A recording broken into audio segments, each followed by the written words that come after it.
Hi guys, welcome to Talk to Rachel and welcome to Rachel's Book Club. Esse é o último capítulo da nossa edição de Natal do nosso Book Club sobre o Christmas Carol. Se você não leu os primeiros capítulos, os outros capítulos, você consegue achar todas as informações, incluindo a transcrição, glossário, quizzes, tudo no meu grupo de Telegram, ok? Então procura lá Talk to Rachel, clica no link aqui na descrição do vídeo ou no link no meu bio das minhas redes sociais e Instagram, ok? Esse livro é bem temático dessas semanas de Natal, é sobre Scrooge e é um homem que foi transformado depois de três fantasmas vêm visitar ele e ensinar ele o verdadeiro sentido de Natal, ok? Então vamos para o nosso último capítulo junto. Let's see how the story ends.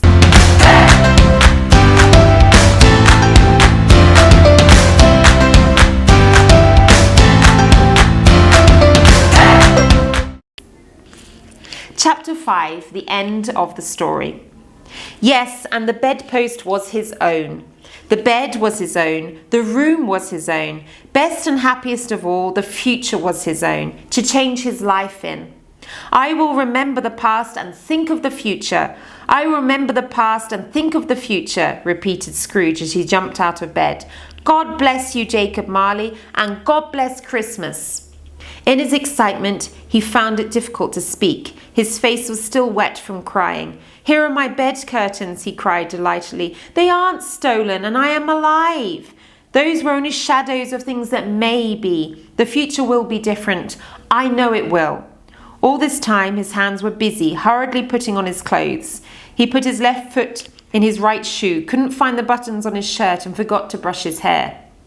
I don't know what I'm doing, said Scrooge, laughing and crying at the same time. A Merry Christmas to everybody, a Happy New Year to all the world. Hurrah! There's the door with Jacob's ghost came through. There's the corner where the ghost of Christmas present sat. The window where I saw the travelling ghost. It's all true, it all happened. Ha ha! Really, for a man who hadn't laughed for so many years, it was an excellent laugh. The father of a long line of excellent laughs. I don't know what day of the month it is, said Scrooge. I don't know how long I've been with the spirits. I don't know anything. I'm just like a baby. Never mind, I prefer being a baby. Hurrah! Just then he heard the church bells ring out louder than he had ever heard before. Running to the window, he opened it and looked out. No fog at all. A clear, bright, cold day, golden sunlight, blue sky, sweet, clean air, merry bells. Oh, wonderful, wonderful. What's today? He cried, calling down to a boy in the street. Today? Replied the boy in great surprise. Why, it's Christmas Day. So I haven't missed it, thought Scrooge. The spirits have done it all in one night. He called down to the boy again. Hello, young man, do you know the meat shop at the corner of the street? Of course I do, replied the boy. What an intelligent boy, said Scrooge. Do you know if they've sold the big turkey that was in the shop window yesterday? What, the bigger one, the one as big as me? Asked the boy. What a delightful boy, said Scrooge. It's wonderful talking to him. Yes, that's the one. It's still there in the window, said the boy. Is it? Well, go and buy it. You don't mean it, cried the boy. I do. I'm serious. Go and buy it. And tell the man to bring it back here. Come back with the man and give you a shilling. And I'll give you a shilling. Come back in less than 5 minutes and I'll give you 3 shillings. The boy went off like a bullet from a gun. I'll send the turkey to Bob Cratchit's, laughed Scrooge. He'll never know who sent it. It's twice as big as Tiny Tim. Ha ha ha!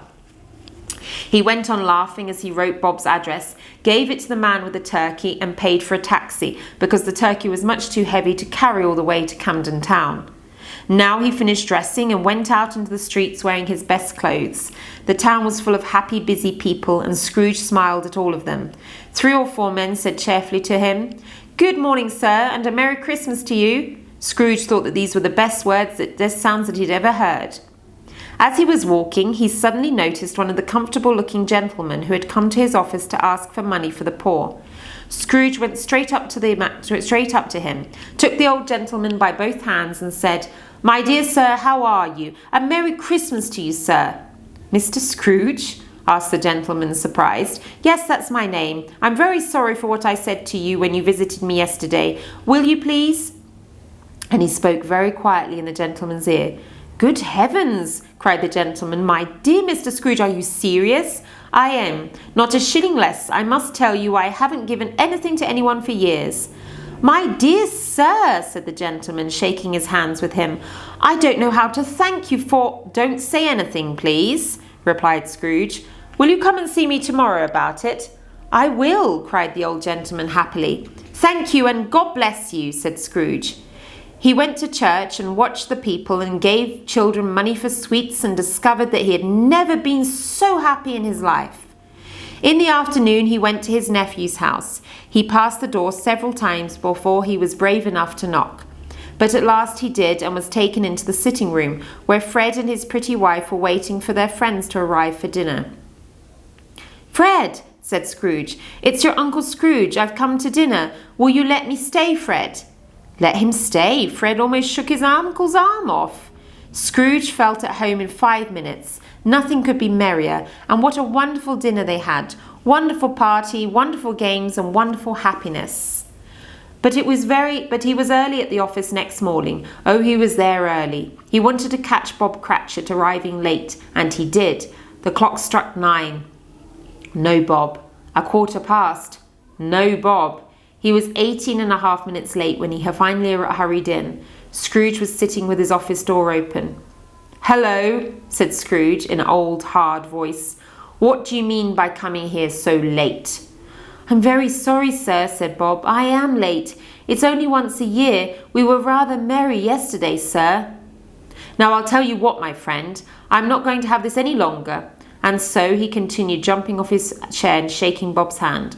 I'm going to pay you twice as much. Bob's face went white. For a second or two he thought that Scrooge had gone crazy. A Merry Christmas, Bob, said Scrooge, and it was clear that he meant it. A merrier Christmas, Bob, than I've given you for a long time. I'm going to pay you well and help you with your family, and we'll discuss it all this afternoon over a Christmas drink, Bob. Put more wood in the fire at once, Bob Cratchit, and let's be comfortable. Scrooge did everything that he had promised and more. To Tiny Tim, who did not die, he became a second father. He became a good friend, as good a friend, employer and man as anyone in London or in the world. Some people laughed to see the change in him, but he did not care. His heart laughed inside him, and that was good enough for him. He had never had any more conversations with spirits, but kept Christmas cheerfully and lived a happy life. This is what all of us want. And so, as Tiny Tim said, God bless us, everyone. The end. Esse é o fim do nosso livro, nossa Christmas Carol. E eu quero aproveitar para agradecer você acompanhar a nossa edição especial do Rachel's Book Club e desejar a vocês a very Merry Christmas. I hope you have a wonderful time with your families, and I will really enjoy 2022 reading more with you, studying more with you, okay? If you enjoyed reading this book, please do send me your feedback. Se você gostou de ler esse livro junto comigo, deixa seu feedback junto com esse vídeo ou manda mensagem para mim, que eu gosto muito de ouvir de meus seguidores e as pessoas acompanhando e estudando junto comigo. Merry Christmas, everyone, and I'll see you all very soon.